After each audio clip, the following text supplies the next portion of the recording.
long-haired weirdos, short-haired weirdos, vandals, hooligans. The government, hug the government, love the government, hug the government, love the government, hug the government. Welcome to The Politics Guys, a place for bipartisan, rational, and civil debate on American politics and policy. I'm Trey Orndorff, a political scientist at Oklahoma Christian University, and I'm joined by the Ohio area attorney, Jay Carson. Jay, hey. Welcome to the right-wing takeover of The Politics Guys. Yeah, thanks, Trey. Good to be here. We can get in all kinds of trouble while Mike's gone this week. Exactly. He can't keep us in check. May be disappointed that again, and this is something we'll talk about is what is the right anymore.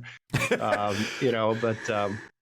it's everything. It's nothing. Yeah. It's No, and that's a fair question. But now, never fear, I do want to say for those who are wondering, so this week, Jay and I are taking over the show in kind of a special edition of The Rights being together. But next week, if that floats your boat. Just so because of some leftists, when we say taking over, some people, again, assume insurrection. Mike's fine. That's right. The last time we did this, there was a possibility he was in the basement, right? Like we did that for a few weeks. Yeah, he's just got the weekend off. So yeah, there's it's not.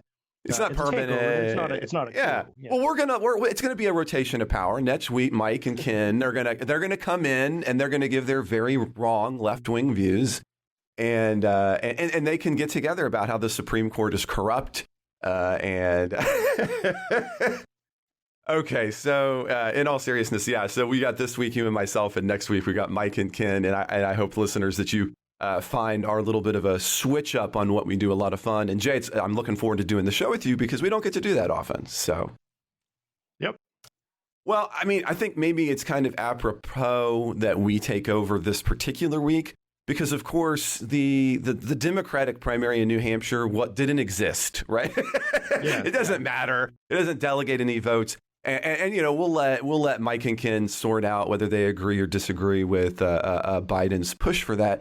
But instead, I thought we would really focus on New Hampshire on the Republican side, because that's where delegates were coming and a lot of things were going on. And so for listeners, I'm assuming if you listen to the show, you've probably looked at some of this, but it's worth having a little bit of a recap. Donald Trump wins with 176,000 votes, which accounts for about 54.3% of the total and nets him 12 delegates. Meanwhile, Nikki Haley, the last remaining contender in the Republican primary against former President Donald Trump, received 140 and 96 votes, which accounts for 43.2%. And that delegate gets her that gets her 9 delegates. Now, I am a Haley fan. I don't know about you on that front, Jay, so I'll ask you that in just a second. But that was a disappointing outing, of course. Haley, when you take a look at those numbers, right, she's most effective with independents, but she loses 3/4 of Republicans. And that's just not a good sign, in a primary season, right? And then although technically Nevada comes next, that's a caucus. It's not going to get any delegates. And so really the next contest is her home state in South Carolina. But that's not until we finish out February. It is a ways in the future. So, Jay, we're in a weird position because when you look at the polling data, and I spent a lot of time taking a look at this, most voters in both parties, they don't want Trump or Biden. As a matter of fact, when you poll them nationally, this past week, CBS News found that Haley is up 8 points over Biden nationally and above Trump and well over the margin of error of 2%. While those two individuals, Trump and Biden, they're still polling in that poll in a neck and neck, in other words, inside the margin of error tie. So a statistical tie. And if you look at the details, you can see why. She polls more voters with college degrees, more moderate Republicans, independents, women, and she even picks up some Democrats. So, of course, the other interesting thing about New Hampshire is the number of ballots clocked. If you add up the votes I was talking about there a second ago, that gets us to 300,000 cast ballots. That's the most for any New Hampshire presidential primary, even for a state known for pretty high turnout. So for a point of reference, right, there's only 1.3 million people who live in New Hampshire, and 300,000 of them showed up for a primary. So Ken, again, I think Haley should continue to move forward if for no other reason than to protest this stupid model of just having a couple of states go early. and then pretend that that's how this works, which is, if listeners might remember, that's what Obama did to Hillary, and it worked out pretty well for him. Although I don't think, unfortunately, that Nikki Haley is going to be an Obama. What's your take on some of that? And I'm just curious, too, Republican to Republican. I was a Haley fan. Where were you? So I am a Haley fan. Again, I take care on the show not to officially endorse candidates, because that's not my job, right? But no, I think I think I've been on record plenty of times saying, Trump is an idiot. And I think, and Nikki Haley represents more of the traditional Republican Party that I grew up with, and that is becoming a more and more apparently rare animal. So a couple of things on on how she did. On the one hand, you could look at the result and say, well, yeah, she got her clock cleaned, and that would be entirely true. Second, you could say she actually sort of overperformed. I think she did better than a lot of people thought, better than I thought she would. I thought she'd finish in the mid-30s. But then you go back to the point of, yes, but she absolutely got her clock cleaned, right? But in terms of delegates, though, of course, like you say, it's 12-9, right? I mean, in terms of delegates, it's 12-9. It's not like she got cleaned in the sense, as you're noting, that, it's just a few delegates away. Yeah, but one, it's more what do those numbers portend? Yeah, and I think there's a couple other things going on. You mentioned the high turnout. New Hampshire is a sort of semi-open primary, right? Where you can essentially declare your affiliation, and when you show up, and you just ask for whatever ballot. So included in her number, and those numbers are quite likely a good number of independents. The same is probably true of Trump. I think he probably drew out a lot of independents who crossed the or didn't cross, but showed up for a primary that they might not ordinarily have done. But the trouble, I think the troubling question, right? If you're a traditional Republican like me, or if you're Nikki Haley, is one more point. I think there's maybe a little bit of a weird thing of comparing this primary to an open Republican primary, right? In some ways, this is almost closer to someone running against an incumbent president in a primary. Not exactly the same, but I think the better comparison would be George Bush and Pat Buchanan, right? In '92, as opposed to, say, John McCain and George W. Bush, right? So I think that there is that sort of presumptiveness about Trump, and presumptuousness about Trump. He is sort of, in essence, kind of the incumbent. And when you're looking at primary numbers, that's, if you look at how did they do against an incumbent? Well, if you had someone launching a challenge and getting 40% against a sitting incumbent president, that would be huge, or huge, as they say in Queens.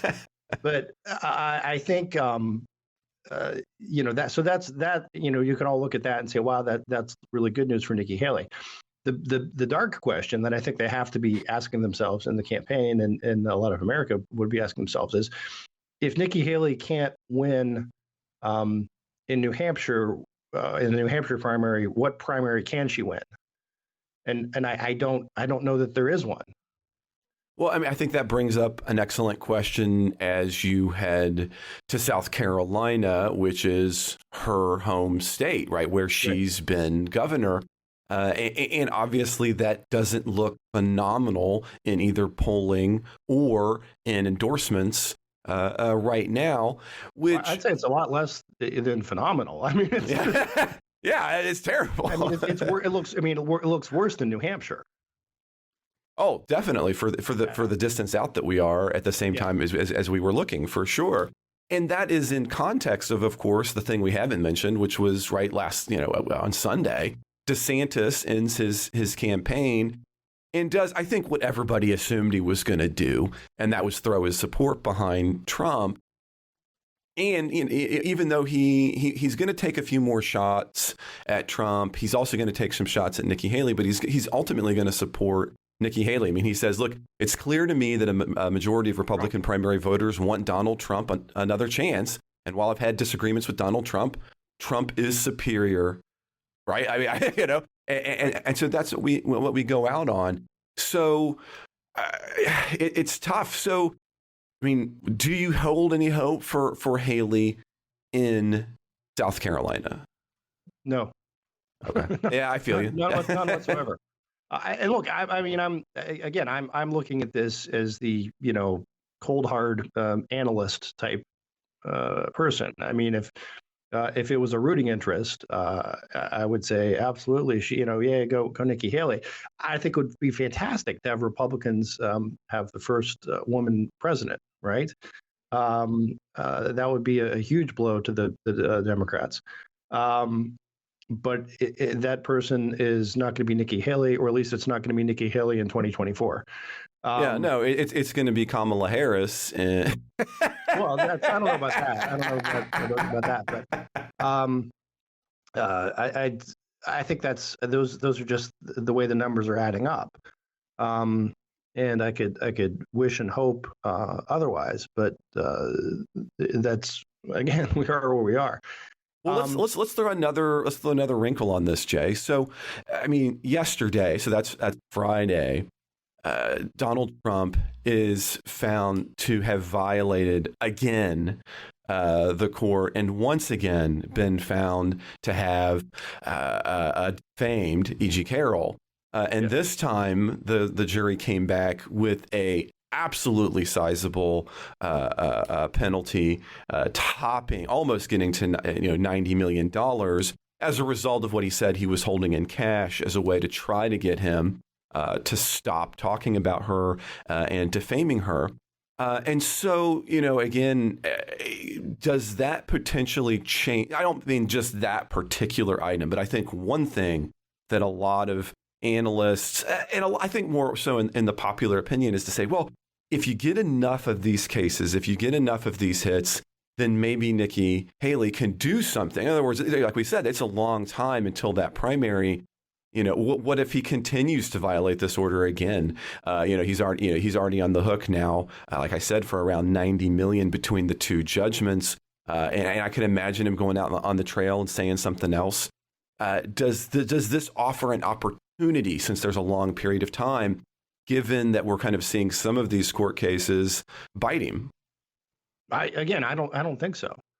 I think the if anything, every loss he has in court makes him more popular.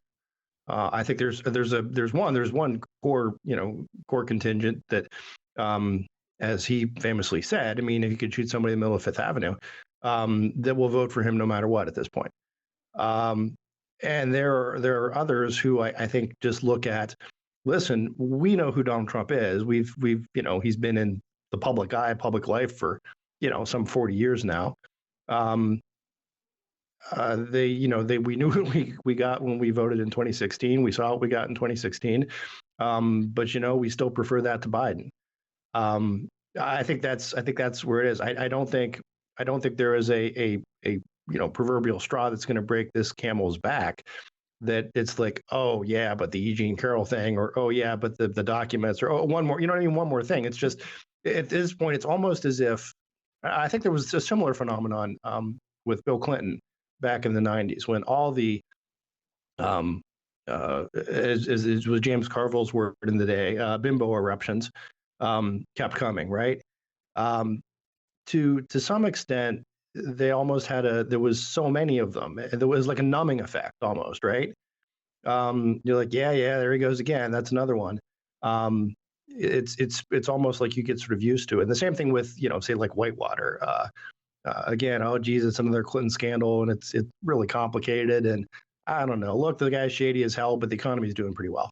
So I think that's what I think a lot of people take away. So I don't see a Now, and I get that on one level, because the way you set that up is the foil of Biden, right? Yeah. And I think that's something we talk about. Yeah, you're not voting for your favorite candidate. You're only voting for the lesser of two evils. But here we are in the primary, and I guess part of me is a little bit surprised that fellow Republicans, I mean, I get you're saying, okay, look, I disagreed with him. I mean, I'll be honest, right? This is something I was open on the show about. I voted against Donald Trump. I voted for Biden in the last election.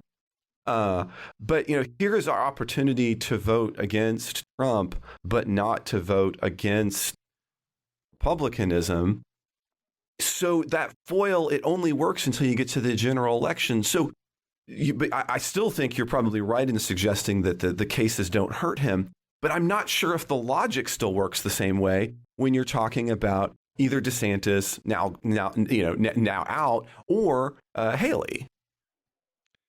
I think there is a sense among a lot of Republicans for one. There is sort of a one. He is in essence the incumbent, and I think there is something to that. Secondly, I think there's the idea that, and Mike and I talked about this way back in 2016. The sense that the other side is so bad, right? They're so concerned about Joe Biden, as Republicans were so concerned about Hillary Clinton, that if you have to sort of make a deal with the devil, maybe you do, because maybe the devil is what you need here, right? There is always this sense. This is the most common criticism. If you go out and talk to Republicans, if you're on the campaign stump, is that why won't you fight? Why won't these people we send there fight for us? Why would they give in on our issues? Because that's what they see, right? Spending keeps going up. There's never, despite all the Republican discussions about, we're going to cut spending, we're going to reform the federal government, we're going to pare back federal agencies and interference and so forth. It never happens, right? Even sort of the heyday, I'm thinking back, like the Bob Dole campaign, right? Discussing about, they would reduce the growth rate of certain entitlement programs, and again, Democrats in the media, had the commercial of him, pushing old ladies off the cliff. The government spending never retreats. The size of government doesn't retreat. The border doesn't get better, and Republicans see this and say, look, we keep electing these people, but nothing happens. We want somebody who is going to go in there and as a friend of mine once said, we hired Trump to break stuff. And that's terrible. Almost, that's the way. But the is said, look, this is not working. We actually hired somebody to. I think you're probably right about that. I think that's part of the reason why, in a lot of ways, it's true. That's why I got kicked out of Republican things in Florida, and I get that. But again, my fundamental problem with that is that it only makes sense if it's your only option, or you see it as being the only path to victory. And again, the data is pretty clear. You elect Nikki Haley, and we almost guaranteed to bump Biden off. And so the polling seems that way. Listen, she is at this juncture is up more against an incumbent than any other person polling the way she does in her own party right now. It's almost too easy when you look at the appearance. I very much understand that. I think that if I'm Nikki Haley, I make that my great selling point of my campaign is, look, this shows me beating Biden by a mile. That, no problem. No close, nothing close. The other side can cheat. You want to have, people carry the ballots, pick them up and do drop boxes and vote at 3 a.m. in some abandoned gas station, something, whatever. The numbers are such that she would still beat Biden handily. I guess I have two thoughts on that. One is, and I'm going to ask you as a political scientist, I don't know if those numbers necessarily hold up, right? That's always the hypothetical type number. There's always the okay, would you like this candidate, that candidate, or would you like another option, right? And option C always polls through the roof. Well, we want something different. We want something new. When in reality, that's not really what they want. When it comes down to voting, that's not how people vote. So I guess that's my concern. And if I were a Trump voter, I would make that case of one. Look, if you're not voting for Trump, and Nikki Haley will end up, she's not tough enough. She's going to end up getting rolled, just like all these other Republicans have, and you'll just kind of have Biden light. She won't break stuff, right? She won't upset the system that exists. And there's a again, this is going back to stuff that Republican lore almost, right? I don't know, maybe Democrats do the same too, but saying that we would hear out on the campaign trail doing stuff about the why is it that when our guys get elected or get to Washington, they stop being our guys, right? And that's a theme that I think runs pretty deep through a lot of Republican politics, is that we elect these people who are going in there and we're going to slash government, we're going to do all this, and then they don't. They get co-opted, or I think the reality is, right, it's just governing is actually harder than campaigning. Well, I'm glad you said that, right? And that mean, as a political scientist, the answer is our system isn't designed so that one party can control the entirety of the system, right? The minority party has all kinds of levers and brakes on the system. And two, of course, in none of contemporary history has there been circumstances in which say the Republicans in this case could have, without even had a majority on any one of these particular items. And I think that's part of the problem, is I think there is this thought, if we break the system somehow, and this is what I see, this is what worries me about a segment of Trumpers. If we break the system somehow, as you put it, then we're going to get to rebuild it our way, where there won't be any compromise. And at that point, what you're really talking about, I mean, you are describing effectively the fears of the other side, which is dictatorship. Yeah, I don't know if I go so far as dictatorship. I think the concern that if I'm a Trump voter, here what I see is, so back in 2012, whatever it was, there was this Republican wave of people who were going to bring in. Was it 2012? No. Are you thinking six? I'm probably thinking the six. I was thinking. I thought. I figured you meant 2016. It was the repeal Obamacare, right? Yeah. That was the mantra. That was what so many Republicans campaigned on. This is we're promised. This is day one. This is our top priority. And you can debate the wisdom of it one way or the other, but it was a stupid promise. I mean, that was the that was the underlying problem. Then they didn't do it, couldn't do it, and everybody's like, well, what was this all about? There's a little bit of sort of in like the Tea Party movement too. Not that I don't want to fault those guys, because I do think they tried, but we're gonna roll back spending, we're gonna slash this, we're gonna slash the deficit, we're gonna. And so people go there, and then it comes time for the vote, and you don't have that.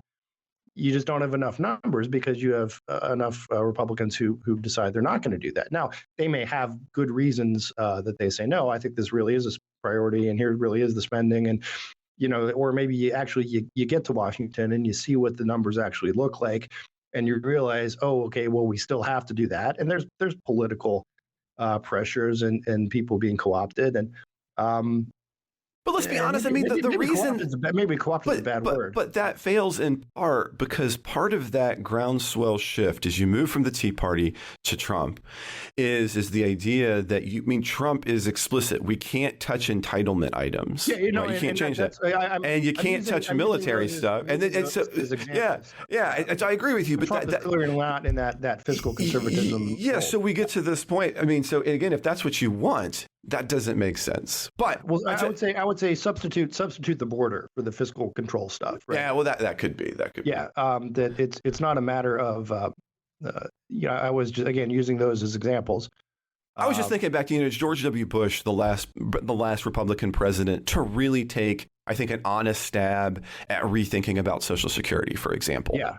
And that blew up miserably. Yeah.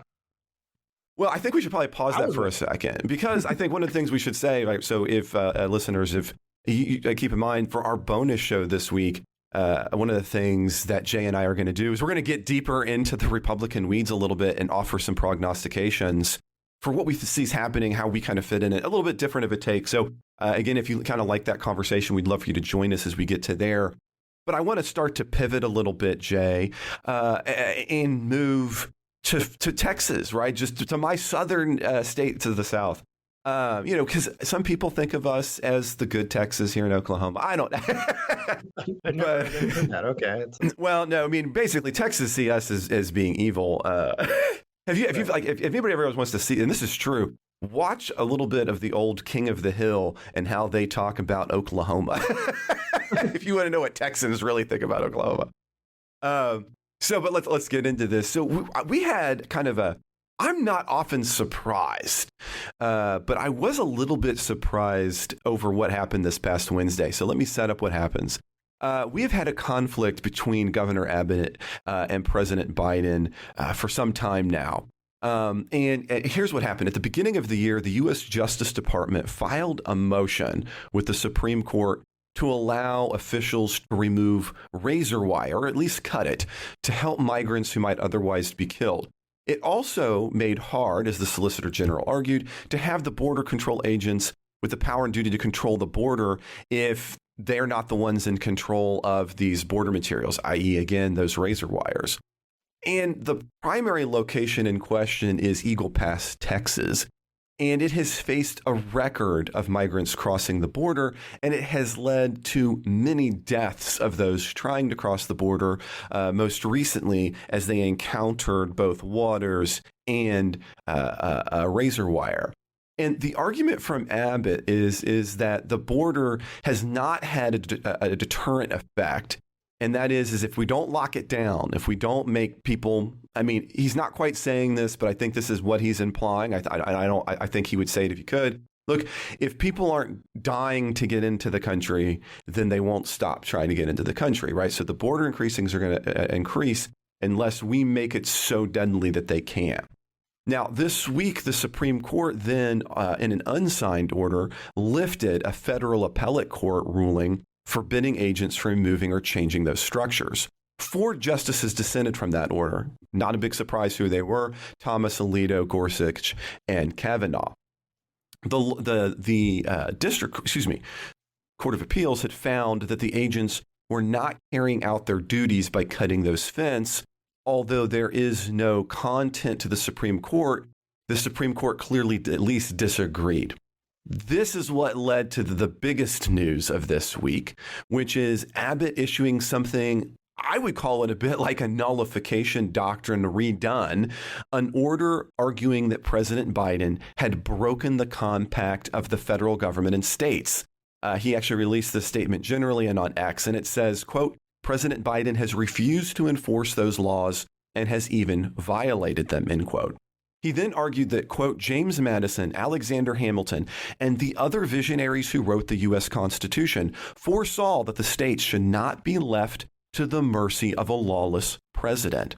Now, although I think he might need to reread Hamilton, and by the way, some Madison too, he then goes on to cite Article 4 and Article 1 of the U.S. Constitution, arguing that there is an imminent invasion, and therefore Texas can operate without regard to federal law, or it seems in this case, although he didn't explicitly say it in the order, the Supreme Court. So what really is all of this? What is this? What are these sections? Well, Article 4, Section 4 of the U.S. Constitution states, quote, the United States shall guarantee to every state in this union a republican form of government and shall protect them, each of them against invasion, end quote. And Abbott is arguing that this requirement has been violated. And then if we turn to Article 1, Section 10, which is a limitation of state power in general, it says at the end of that section, quote, no state shall, without the consent of Congress, law, any duty of tonnage, keep troops or ships of war in times of peace, enter into any agreement or compact with another state or with a foreign power, or engage in war, and here's the phrase, unless actually invaded or in such imminent danger as will not admit delay, end quote. And this was kind of interesting because this is Ken and I have went through the Constitution last year. So if for those of you who are interested about this, if you become a supporter, you can kind of listen to our takes on this long before this was going on. But anyway, back to the order.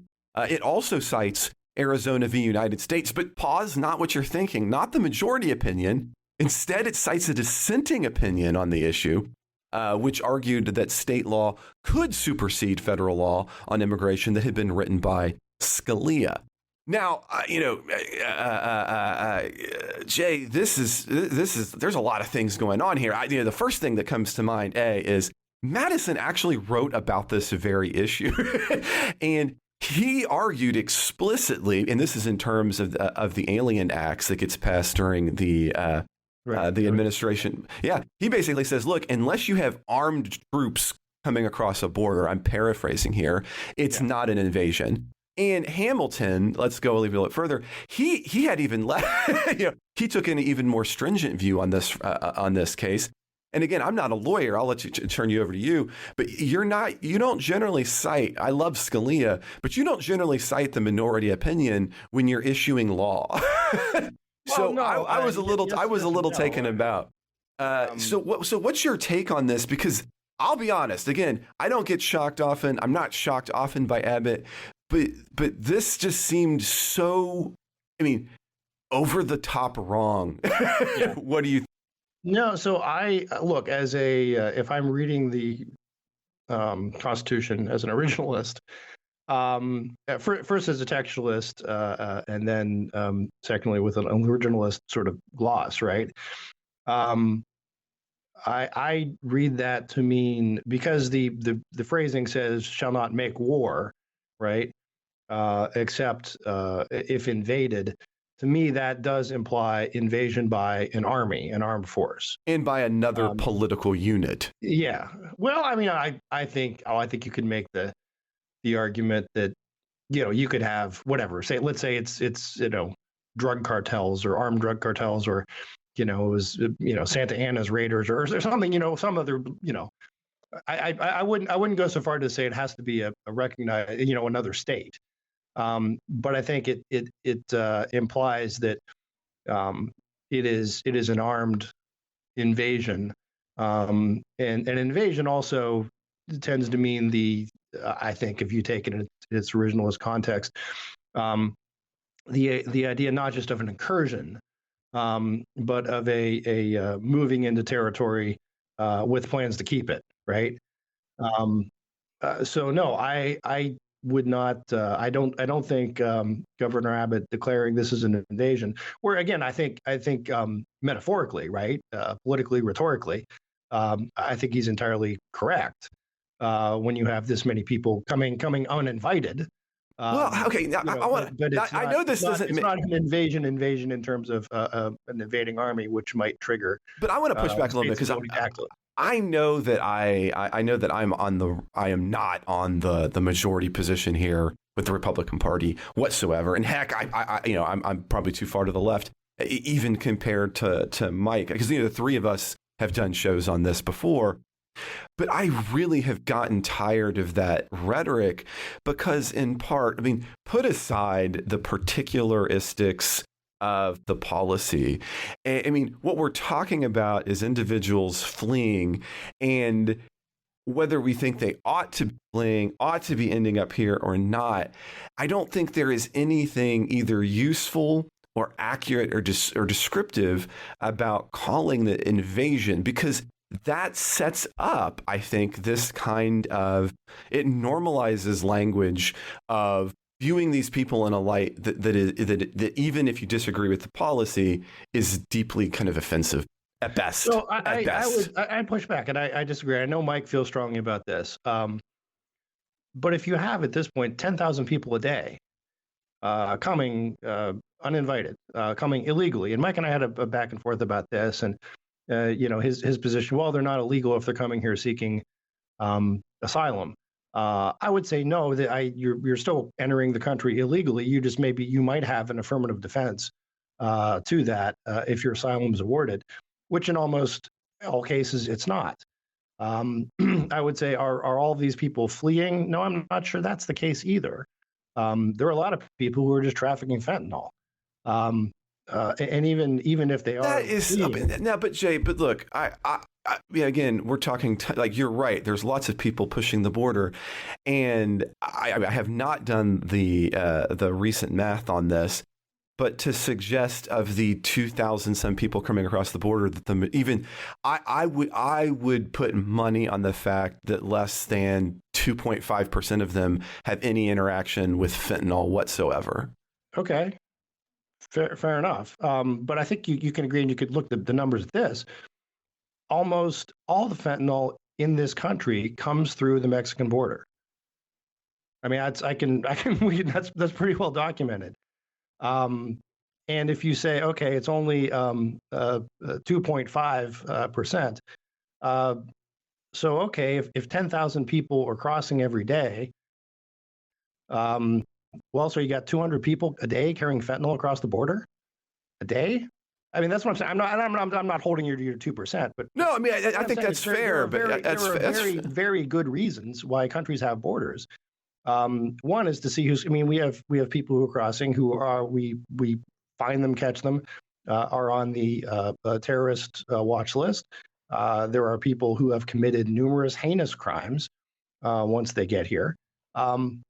And at a lower rate than just the general population, of course. Right, but understand. No. But those are additional crimes. It's not a question of but committing the crimes that Americans won't commit or something. No. What I'm saying though is but by that same logic, I guess what I'm suggesting is if you're saying, look, we need to crack down on them because they're somehow particularistically dangerous. No. But they're not. All right, that's what I'm suggesting. I'm saying if you have. I'm saying if there are people who are dangerous at all and shouldn't be here in the first place, we got enough dangerous people here already, right? Do you follow me? Again, if you let's say 1% of the people coming across the border are dangerous. Well, let me ask you a question then. This is an interesting one, right? Because so what then would be, so let's put aside the particulars of the policies and just say, if the result needs to be that 0% of the people who immigrate in any way, right? If 0% of the people immigrate could even potentially have ever commit a crime, I mean, wouldn't the only number that would make sense for immigration be 0? No. I'm not saying potentially commit a crime. I'm saying people we know who have committed crimes, right? Right, but what I'm saying is, but record. I mean, why would you import criminals? So, okay, continue. Your position is that, well, because anyone could potentially commit a crime, then the only response is immigration is 0. Well, what I'm suggesting is that enforcement mechanisms.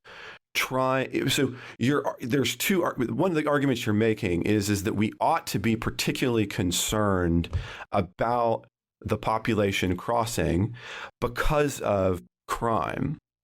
And what I was trying to get at was to ask then, what is the amount of risk at which point we should take lots of money and potentially lots of, razor wire, whatever you want to do to prevent that number, right? So what would be an appropriate, because that's the only way you can kind of then make that that policy then, right? So if the answer is, look, right, the fentanyl needs to be at a percent, we got to make sure we're cracking that down. The violent crime has to be at a certain percent. What is that though, right? I mean, it has to be something. So.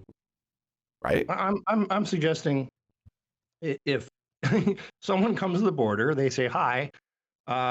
One, they stop when they get there, right, and say, I'd like to come into this country, and we would say, okay, what are you coming for?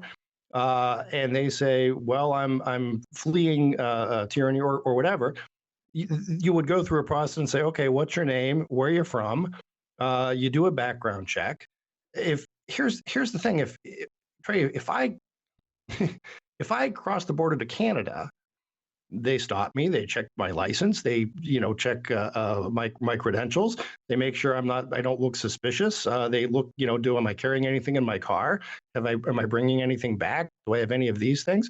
That, X, Y, Z. They go through the list. What's your purpose? How long you staying? When you're leaving? Where you going? That's all pretty reasonable. In this case, if you have someone who just wades across the river, you can assume they're not going to go through they don't want to go through the normal processes for some reason or another. Okay, but I grant that. What I was asking though is that in the context of this, we're suggesting, okay, what's the likelihood that I ought to put up things that might kill individuals who are doing that, and for the particular benefit of keeping down what? So what we want to get at here, I mean, I hear what you're saying, but right in the context of what Abbott is doing, we are putting up deadly things. And what we're suggesting is that the level, again, people, I don't disagree that you have people violating the law. What I'm suggesting, though, is how violent do we want to be in the upholding of that law, and what is the net benefit to both the cost of upholding it at the rate that we're doing, and cost in terms of not just money and manpower, but we're talking in cost of individuals' lives, right? So, for example, if somebody is stealing some gum, right, that's wrong, and I don't want that to happen. But I don't want the likelihood of the guy who steals gum to be that he gets killed as a result of enforcing the law. You're making the argument. There's a case that everybody studies in law school, and I forget the name of it now, but has to do with there's a guy who's got this shed, and I forget what he's got in the shed, some kind of collectible cans or it's not something dumb, right? But it's very important to him. So like he's got this shed, and he booby traps the shed with a shotgun, so that if anybody tries to steal his cans, they get blown away. Wow. And they do, and the courts say, well, come on, that's not sporting. Clearly the interest in life exceeds any interest you have in protecting your property. You've got a right to protect your property, but you can't protect it to the point of this. So I think that's the argument I hear, and I think that's a good one. I think the response to that is state and national borders are different. Would be one response. I'm not saying I agree with that response, but I'm saying there are many places in the world where if you just go running across their border without identifying yourself, they may shoot you, right? And I'm not suggesting that's the way we ought to be. I'm saying I think if you're looking at what right does a state have a right to keep people out by violence? I think they do. Now, when you say the state here, I think this is one where the colloquial conversation. Well, the state. Do you mean the United States? Okay. Yeah, because we know we're talking about Texas too. Yeah. Right. Okay. Yeah. No, I should have clarified. When I said that, I meant that by a sovereign nation state, I think has an inherent right to protect its own borders with violence if necessary. Does that mean they always ought to? No. But I'm saying I think most people would say that principle adheres, right? So the next question is the razor wire going too far to serve the ends of what? Preventing crime, preventing drug trafficking, preventing just the general societal problems that you're getting with this massive influx. Again, I think there's a good argument to be made there that it is overbroad. The other side would be, look, if you put up a sign saying danger, do not cross, razor wire, you may die. I think that that would seem to be not unreasonable. There are plenty of places, private property, right, that would have such signs. And so I think if that's the idea, is to warn people away, say, listen, we're not kidding here. I understand that as well. Now I'm not sure, and I'm not sure what's the best way if you have a water barrier, right? What's the best way to protect that? But it gets to be just a weird sort of if the federal government had a replacement policy, right? That okay, we're going to take out the razor wire, but we're going to do this instead. That will still serve that interest, but will be less likely to injure someone or kill someone. That'd be one thing. But instead, the federal government's position has been, we're not going to do anything. Well, so let's get back to then the central question here, which is, right, the fundamental disagreement between Biden and Abbott. Abbott is saying, look, Biden, I disagree with what you've done, right? So it's not that Biden hasn't done anything. I mean, as a matter of fact, he's been getting criticized on the left for his policies. What has he done to stem illegal border crossings? I mean, he got rid of rain in Mexico on day one. He's in part for number one, of course, because that was a violation of our international obligations. So, I mean, that was just putting us back in line with law. Now, I mean, you could make the argument that he should have an international obligation to accept people across a border that we don't.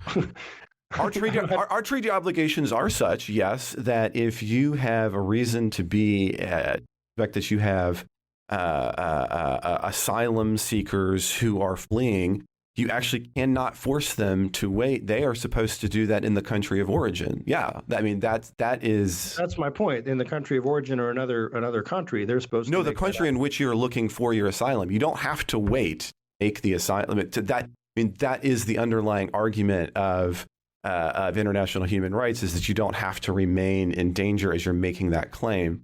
But one of the things that I think does point to that, of course, is we've had more stops at the border. That's one of the ones that's always weird. I mean, maybe you can enlighten me on this one, right? So we have had more stops on the border, and as a percentage, more individuals caught by agents than any other point. How is that not at least attempting to enforce the border? Because they're caught and then they're released. That's why.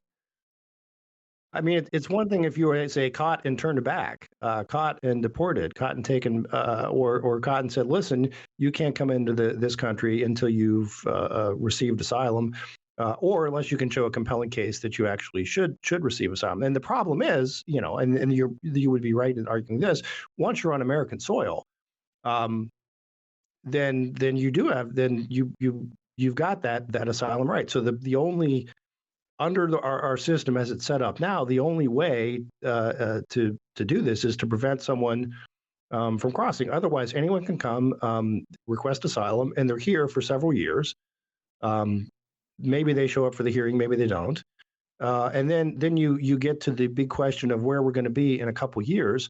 Let's say the Biden administration spends tons and tons and tons of money, hires all sorts of administrative law judges. We set up immigration courts on every corner. We get all these hearings done, and asylum is denied, as it typically is, for about 90%. What do you do? Right? I thought that was hypothetical. I thought you were going to answer that question. I'm sorry. It's rhetorical, right? But what then? Well, I mean, again, would our country be in the position to deport 9,000 people a day? Well, I mean, assuming they're coming in 10,000 a day, assuming 10% get asylum. I mean, my response obviously is not going to be the typical response. So I'm not good here. My answer is I wouldn't want to do any of that. I would see all of that as being an absolute waste of time. As a matter of fact, one of the things I've pointed at to before, and I would look at again, one of the things that Americans just absolutely saw as being overriding oppression in the early 19th century was this idea that you're going to have to produce papers as you came to the border, and you're going to do this kind of stuff because free people get to move between free states. And that was an argument between France and the United States. France and the United States. What was a huge argument was France is going to make us, like report, what Americans are doing as they're coming into France. We were outraged about that. We've lost that. I mean, and today we have much harder borders, but that comes as a result of World War I, World War II. And I get that. And we see these threats as being more imminent and that they can hurt things. But I disagree with that position. And I think that, again, this is not a popular position, and I absolutely get that. And it's not one that's going to win many elections, and I get that. But I will stand on people's moral right to be able to move.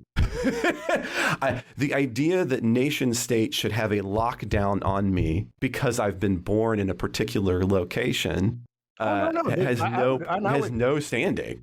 And so, but we want to have these very deeply difficult systems in which for people to move. So anyway, I'll pause there on my soapbox for a minute. Yeah, but Trey, it's one thing to say, and I would agree with you there. A state does not have a monopoly on keeping its people from moving somewhere, right? It's not East Germany, not North Korea, not the old Soviet Union. We're saying you can't emigrate. I think the position is you can emigrate if someone will take you, right? But that's different than saying. But what I'm saying is, if you're a free country, in Italy, but what I'm saying though is if you're a free country, if you want to be a free country, part of what makes free, I think, is to say you can come here, right? We're not going to restrict those things under certain rules and regulations, because if you say anyone can come here anytime, anywhere, then I think maybe you got the free, but you lose the country. I mean, you're not a nation state if you don't have a border. I see. This is where I disagree. I think that is part of what makes the United States possibly and early one of the great countries of the world. And I think that's one of the reasons there was so much early heartburning consternation over the Alien Acts. In our second presidential administration. But again, I recognize that is not a position that's going to win me any goes, because we do want to draw these lines. But now I want to bring us back, because we've gone on deeply into the philosophy of it. What do you think about the Abbott order specifically? He is suggesting, look, I am not going to listen to the Supreme Court, and I am declaring that the federal government does not apply in this position. And it could be coming to an head, because right now we have both sides calling for either perhaps the federalization of the Texas National Guard if Abbott uses them to defy the Supreme Court. And on the other side, we have Representative Chip Roy arguing that Abbott ought to go ahead and ignore the Supreme Court and make sure that he remains in control of all National Guard to uphold his order. As he put it, he's like, look, if somebody's breaking into your house, you don't listen to the court. You tell the court to go to hell, and you defend yourself, and then you figure it out later, end quote. So let's bring it back to that and what you think on that front. So I don't think it's going to come to that. Actually, I think what Abbott's doing is more rhetorical than anything else. But I think he's doing it to highlight what is a really significant problem, particularly for Texas. So no, I don't think that in the end Abbott will, I don't know, what do you secede or whatever you want to call it. Well, Texit is what they're calling it. Actually, there's a movement, the Texit movement. Yeah, I get it, but it's not going to happen. I don't disagree. I don't disagree. And I think this is the left sometimes plays these things up of anytime we say, hey, I don't think Biden's doing his job and the states need to step in. It's a civil war. So no, I think Texas could be resolute in enforcing its own laws, and then to the extent it's allowed to enforce federal laws, doing so. So no, I don't think that's going to all blow up. I do want to push a little bit though on the other general immigration question. Okay. And I've mentioned this to Mike a number of times. There's a little Thai restaurant I go to for lunch a lot of times, and I've gotten to know the owner. Super nice guy. and we talk, and he's always carrying on about how much he hates Joe Biden. And one of the reasons, I mean, he said, listen, I had to go through so much to get to this country, and I did it legally. I followed the rules. I did all this stuff. I had the job lined up and the money, and I got the right visas, and I had to wait and wait, but I got, and here I am, and I've done this, and I've built this business, and I'm employing people. I'm serving delicious Thai food, and I tried to get my wife over here. It took me 10 years to get her through. Now that's ridiculous just in terms of the system. But here's a guy who's saying, I followed the rules, and none of these other people have to. And I'm a bad guy for suggesting that they ought to follow the rules. And Trey, my grandfather was an immigrant, great grandfather actually, and then sent for the rest of the family. And what he did was he lined up work. He had a place to go, and you had to tell the government, we're going here. Here's where I'm going. I can support myself. He went through Ellis Island. Everyone knew who he was and checked out. You're not a criminal. No. Sent for the family. You got a place to go. Yeah. You have a means of support when you get here. Yeah, we do. And that's the way it worked for thousands and thousands of immigrants from that system probably starting in the 1850s on. And I think that's the concern. I'm very much not anti-immigration. I'm very pro-immigration, but I'm pro-lawful immigration. So to your point, I mean, I do feel for for your Thai friend, and I do feel for the individual. I mean, that is part of the problem. The legal system itself is absolutely terrible. And even if you don't want to go all the way you want to with me, I think what this points out is how terrible the legal system is, right? The barriers that we have put into it are such that it is so, like as you noted, like, why does it take him 10 years to get his wife here? And that also, of course, empirically explains why so many individuals wouldn't want to do it. They might not have the means or the money. It's expensive to do our system. And so I feel for the Thai guy. I'm not quite done, because I'll go one step further and I'll say, and as a result, this is why, and I think Democrats don't always recognize it. This is why those individuals who jumped all through those hoops tend to be on the Republican side. But what I would suggest is very similar to it's the old, well, I had to do it, you ought to too. Well, is this really the best way to do this? Probably not. But I had to do it, so you ought to have to do it too.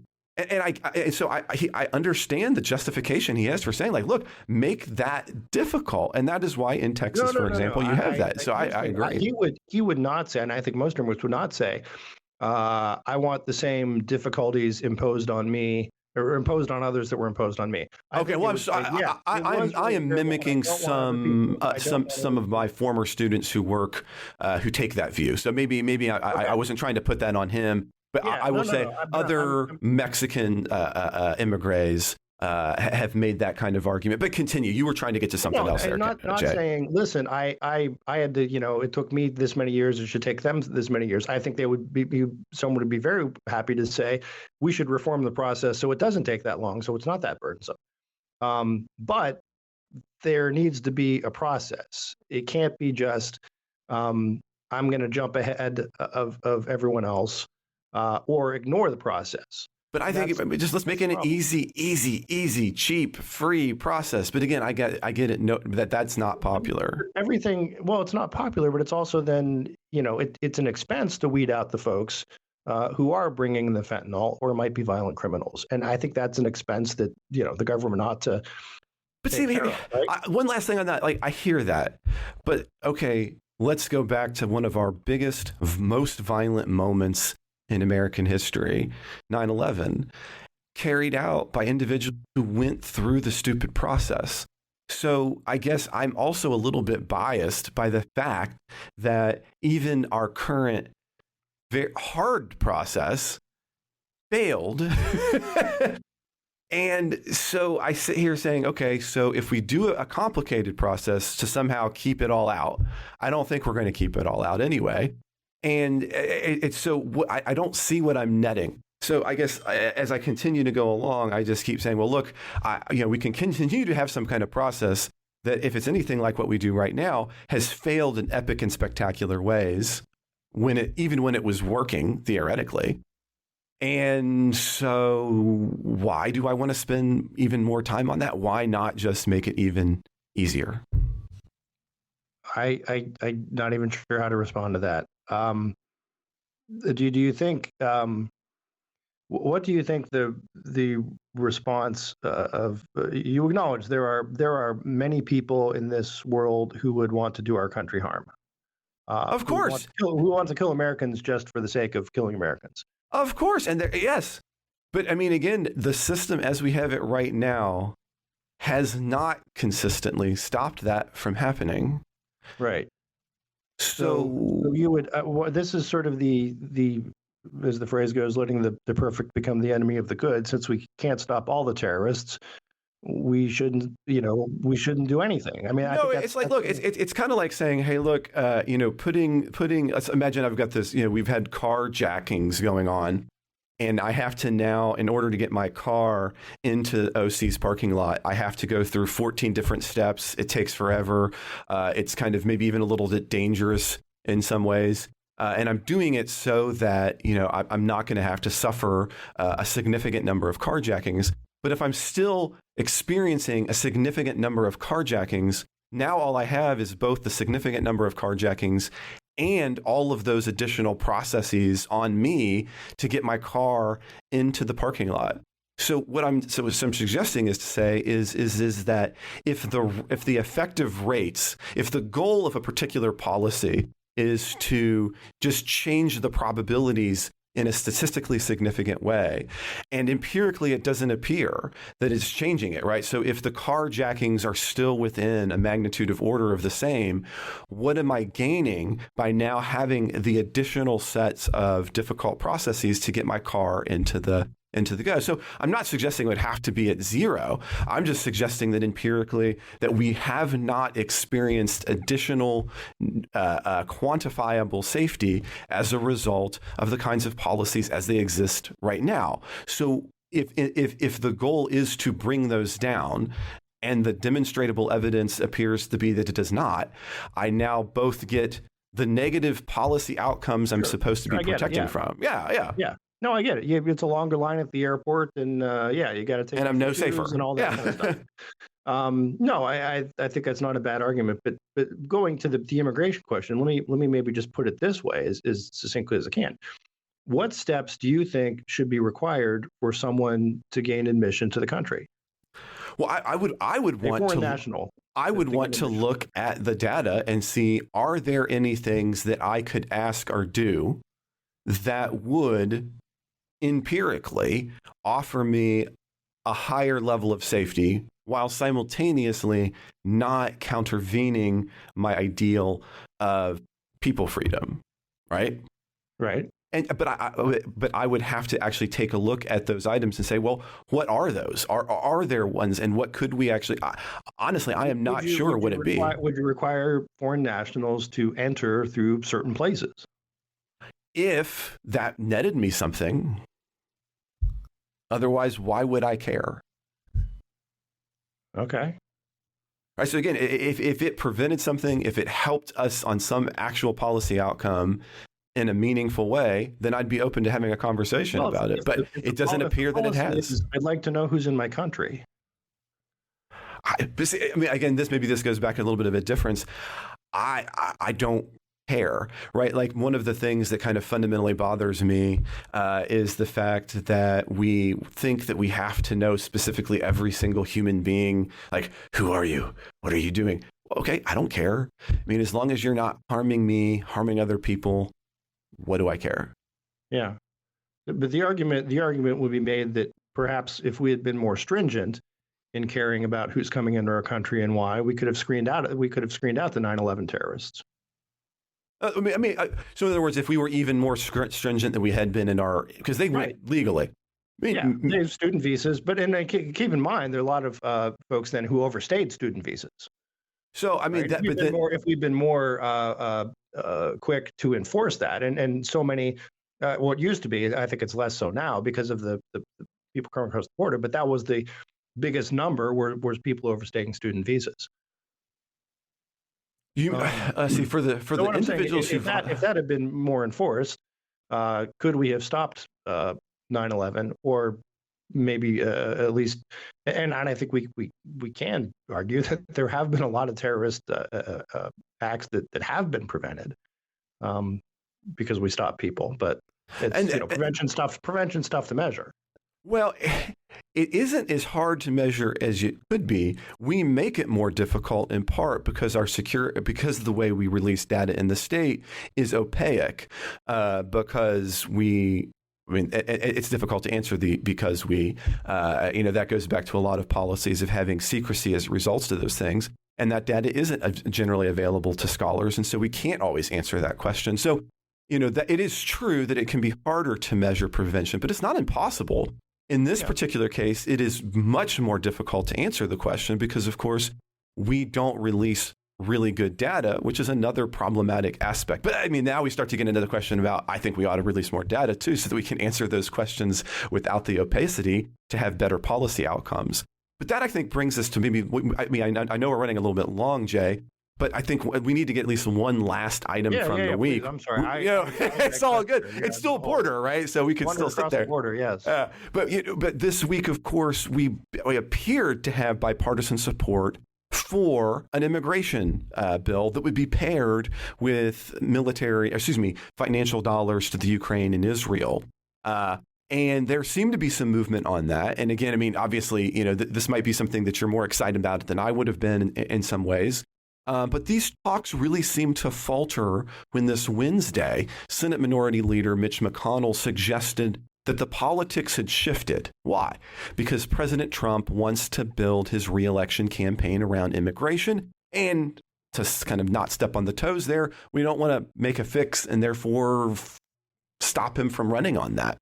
And so this came out according to Punchbowl News. And then really kind of tellingly, McConnell and his team would not walk back or dispute those comments, which makes it likely that he probably said something in those vicinities. As a matter of fact, though, one of the driving forces for this bipartisan bill is my own senator here from Oklahoma. Full disclosure, I know his campaign staff, and they come here and visit OC. I don't work for him or do anything like that, but he does have a relationship here with OC and likes to come out here. He is one of the ones kind of pushing on that. He's argued that the deal is not dead and that they shouldn't really just focus primarily on Trump, arguing that McConnell was just, quote unquote, acknowledging political realities, end quote, not abandoning the deal. Yet Trump quickly argued very forcefully on Truth Social that, quote, I do not think we should do a border deal at all unless we get everything needed to shut down the invasion of millions and millions of people, many from parts unknown, into our once great but soon to be great again country, end quote. So, even as we're talking about this on Saturday, Jay, it appears that there might be some life support for this, but it's still kind of hard to see how it might pass the House as we continue to see people coming out against it. What do you think about? Excuse me. Let me try that again. What do you think about that? And what do you think about trying to have these two things tied together in order to have that bipartisan deal? As a matter of fact, on Friday, Biden said, look, you put this into effect and I will shut us down every time we hit the cap number of that average, I believe, of 3,500. Yeah. So first, I would say, in sort of the Punchbowl News getting the scoop here, that wait, you're telling me Trump is going to run on the border? It's shocking. When did this happen? To me to say, well, geez, the politics have shifted. This is, obviously, this is what, in some extent, all Trump's been talking about for 6-7 years now.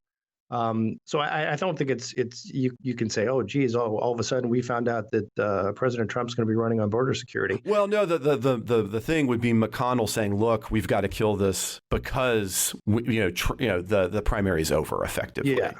Yeah, I'm not buying that, and I think since when was McConnell ever looking out for Donald Trump? I think is the other piece. But anyway, I think there ought to be a deal. I think there will be a deal. How good of a deal there is, we'll see.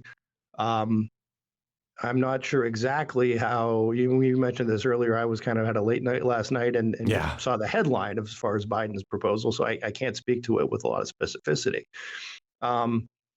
My guess is if he comes up with some sort of fig leaf cover, he can pass it and say he's stopping the border. I'm not sure how that works, right? I mean, walk me through. And again, if you know, because maybe we just don't know, right?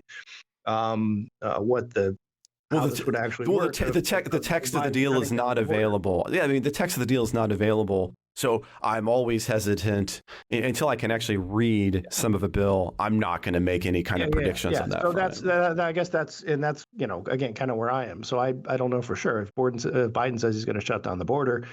I think a good question is, well, again, why didn't you do this 3 days and 30,000 migrants ago? So I don't think he's actually going to shut down the border, but there'll be something, right? And I think Republicans can still run and saying this deal was totally insufficient. It was a sellout. He didn't do it, and so forth. And Trump can certainly run that way, but you can still get something done. And I'm willing to take half a loaf, at a time. The heartburn in the House right now, I think, is primarily over the assistance to Ukraine, and that's where I am not sure if there's going to be the ability to palate that at the same time as they're also having some major conversations over the budget still. At the same time, that includes some items like the child tax credit changes. It seems unlikely that Republicans in the House from some quarters are going to want to take this up, but maybe I'm wrong about that.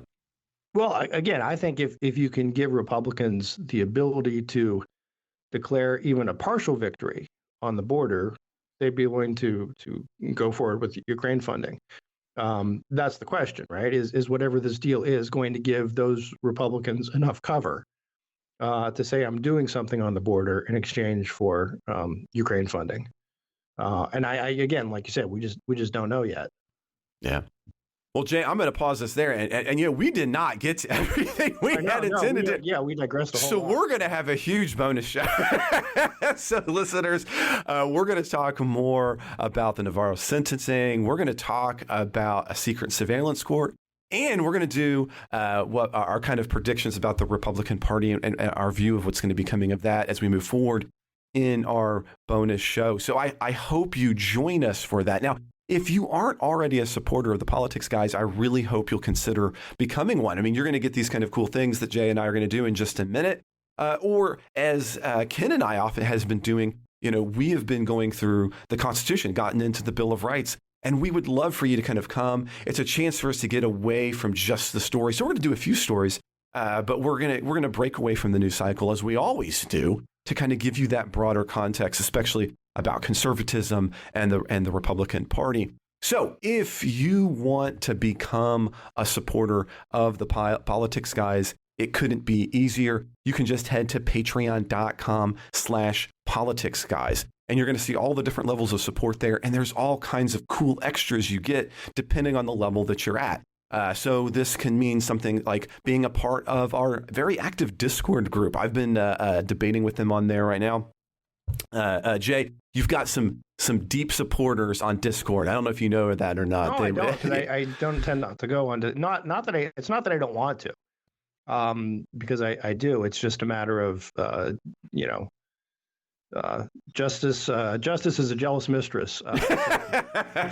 Well, no, I hear that, but I am thankful I get to be a part of that because of my schedule. I'm busy, but I get to be busy when at different times, and it works out that way. And so again, you'll get to see all those different tiers, gear, and benefits and level support. If you head to patreon.com/politicsguys, you can support us in other ways. You can support us on Venmo, where we're at Politics Guys. You can also support the show through PayPal. All of those links are available in the show notes. Go ahead and scroll down, or you can hit us up on the web at politicsguys.com/support.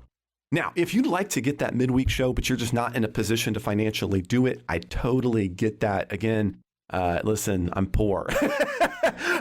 So if you just shoot an email to mail@politicsguys.com, we can get you all set up for that. Now, whether you're a supporter or not, we really would appreciate it if you would send this episode out into the wild. So maybe head to politicsguys.com, share this episode with a friend. You know, maybe you've been having some post-holiday hangover. You know, you were debating on the right, and maybe, immigration came up, and you thought that Jay was absolutely right. Or maybe you thought, I don't know, maybe a few of you might thought I was right. Probably not, but that's okay. Share the show and you can, with your friends, and see what they have to say about those kinds of things. And you can use that on any social media that you choose. If you've got a question, comment, correction, gripe, or anything else you'd like to share with us, don't forget, you can always reach out at mail@politicsguys.com. We're also on Facebook and Twitter, and you can guess where you can, X, and you can find those links all in the show notes. Old habits die hard. The executive producers of The Politics Guys are Bruce Johnson, Wilmer Marino, Andra Mesker, Daniel Toe, Ryan Beasley, and Don Oglesby. We'll be back with a new episode next week. I hope you'll join us then.